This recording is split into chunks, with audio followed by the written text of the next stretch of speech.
राष्ट्र सह्याद्री, आवाज जनतेचा, प्रयत्न जनहिताचा।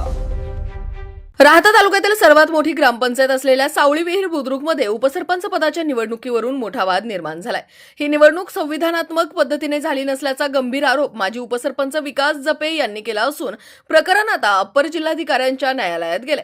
पाहुयात सविस्तर वृत्त। सावळी विहीर बुद्रुक ग्रामपंचायतीचे लोकनियुक्त सरपंच उमेश जपे आहेत।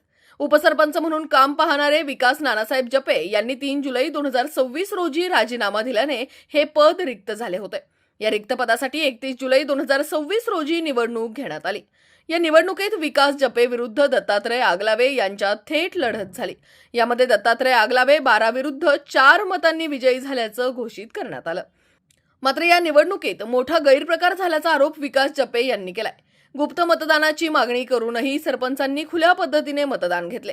ऑथॉरिटी लेटर नसताना 3 सदस्यांचे मतदान घेण्यात आले। तसेच मतदान कक्षात बाहेरील नागरिकांची मोठी गर्दी जमवून दडपशाहीचे वातावरण निर्माण केले गेले, असा आरोप जपे यांनी केलाय। या प्रकरणी विकास जपे यांनी जिल्हाधिकारी अहिल्यानगर यांच्याकडे सर्व पुराव्यानिशी तक्रार दाखल केली आहे। त्यांच्या तक्रारीनंतर प्रशासनाने सावळी विहीर ग्रामपंचायतीच्या सर्व सदस्यांना नोटीस बजावली आहे।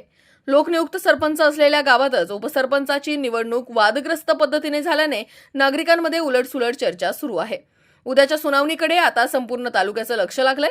ही निवडणूक रद्द होऊन फेरनिवडणूक होणार आहे की आहे ती निवड कायम राहणार, हे उद्या स्पष्ट होईल। तोपर्यंत सावळी विहीर बुद्रुकचे उपसरपंच पद न्यायाच्या प्रतीक्षेत आहे। माझं नाव विकास नानासाहेब जपे, सावळी विहीर बुद्रुक उपसरपंच। तुम्ही किती वर्ष उपसरपंच होते या ग्रामपंचायतीचे? 3.5 वर्ष सावळी विहीर ग्रामपंचायतचं उपसरपंच। आता नेमकं तुम्ही अप्पर जिल्हाधिकाऱ्यांकडे जो काही हे केलेलं आहे, अपील केलं आहे, नेमकं काय मुद्दे आहे तुमचे? काय निवड प्रक्रियेवर काय आक्षेप आहे तुमचा? निवड प्रक्रियेचं कारण असं, मी 3.5 वर्ष उपसरपंच असताना ग्रामपंचायतमध्ये भरपूर काही चुकीच्या मार्गाने कामं झालेले, पैसा कमवला गेलेला आहे। तरीही आपण कुठल्याही परिस्थितीत हस्तक्षेप केला नाही, आरोप केला नाही, कारण की आपण विखे पाटलाचे कार्यकर्ते आहोत। त्याच्यामध्ये साहेबांची पण मर्यादा धरली आपण। त्याच्यानंतर मला सुजयदादांनी आदेश दिला का राजीनामा देऊन टाका।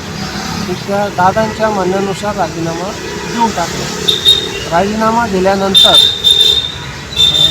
पहिली मीटिंग झाली ग्रामपंचायतमध्ये। पहिल्या मीटिंगला कोरम पुरा झाला नाही। सदस्यांची मनस्थिती नव्हती माझा राजीनामा मंजूर करण्याची, तर कोरम पुरा न झाल्यामुळे पहिली मीटिंग कॅन्सल झाली, राजीनामा मंजूर झाला नाही। त्याच्यानंतर पुन्हा 7 दिवसांनी मीटिंग ठेवली। 7 दिवसाच्या मीटिंगमध्ये सदस्यांना पैशाची हे करून, आम्ही दाखवून, दमदाटी करून मीटिंगा घेण्यात आल्या। राजीनामा मंजूर केला।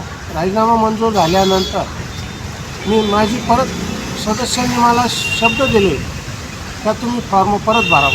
मी त्यांच्या म्हणण्यानुसार परत फॉर्म भरला। फॉर्म भरल्यानंतर शेवटच्या दिवसापर्यंत वातावरण चांगल्या परिस्थितीत होतं, परंतु शेवटच्या दिवशी सदस्यांच्या घरी जाऊन थोडं पैशाचं आमिष दाखवून त्यांना दमदाटी करून त्यांच्याकडनं मतदानाची प्रक्रिया 10:30 वाजता असताना सदस्यांना 12 वाजता मीटिंग हॉलमध्ये घेऊन येण्यात आलं।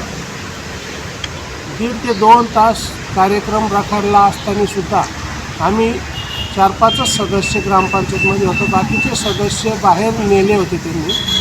आणि ह्यानंतर त्यांनी इतकी घाई केली, सदस्यांसह 4-5 जण मीटिंगमध्ये घेऊन आले मध्ये।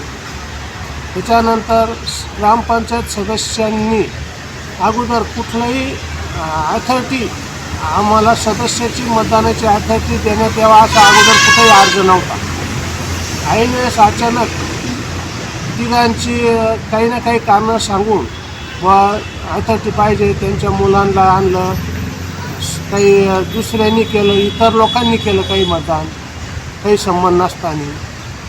ह्या अशा पद्धतीनं दमदाटी करून त्यांनी उपसरपंचाची निवडणूक पार केली। त्यात गुप्त पद्धतीनं मतदान असताना सरपंच जनतेतून आहे। सरपंचांनी इतकं मोठं धाडस केलं तर सरपंच स्वतःला मुख्यमंत्री लेवलचा समजायला लागला. सरपंचांनी स्पष्ट भाषेत ओपनमध्ये मला मतदान करायचं अशी घोषणा दिली. त्याच्यानंतर मग ठीक आहे, होऊन गेलं आम्ही पण. मग कायद्याला कुठंतरी कायदा असतो ना, कायद्याचा विषय सरपंचाला माहीत नाही का, ग्रामसेवकांना माहीत नाही का? आपण जनतेतून सरपंच पद हे काय आहे हे त्या व्यक्तीला माहिती पाहिजे. विषय असा आहे, निवड प्रक्रियेवेळी जी काही अनधिकृत गर्दी होती, या गर्दी करण्याचं मागचं काय कारण होतं? गर्दी करण्याचं मागचं कारण म्हणजे एकच, त्यांनी आणलेले सदस्य त्यांच्यावर सुद्धा त्यांचा विश्वास नव्हता. ते गडबड करतील म्हणून त्यांनी ह्या पद्धतीची गर्दी तयार केली. ते त्यांना मतदान करणार नव्हतेच, परंतु त्यांनी ते वातावरण तयार केलं मध्ये येऊन. काही दबाव वगैरे टाकण्याचा प्रयत्न केला का? दबाव झाला म्हणजे घरातल्या व्यक्ती सोडून इतर व्यक्ती कुठं मतदान करत असतात. आता तुम्ही जे अपील केलेलं आहे, तर समजा तुम्हाला त्या ठिकाणी न्यायाची अपेक्षा आहे का? मला न्याय कायद्याच्या याच्यामार्फत गेलं तर मला न्याय मिळालाच पाहिजे, न्याय मिळणारच. याबाबत तुम्ही नामदार राधाकृष्ण विखे पाटील किंवा सुजयदादा विखे पाटील यांच्याशी संपर्क साधलेला आहे का? दादाशी संपर्कात आहे मी, दादांना भेटणार पण आहे.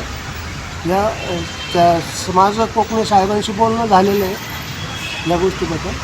राष्ट्र सह्याद्री न्यूजसाठी प्रतिनिधी अशोक दुशिंग, शिर्डी. राष्ट्र सह्याद्री, आवाज जनतेचा, प्रयत्न जनहिताचा.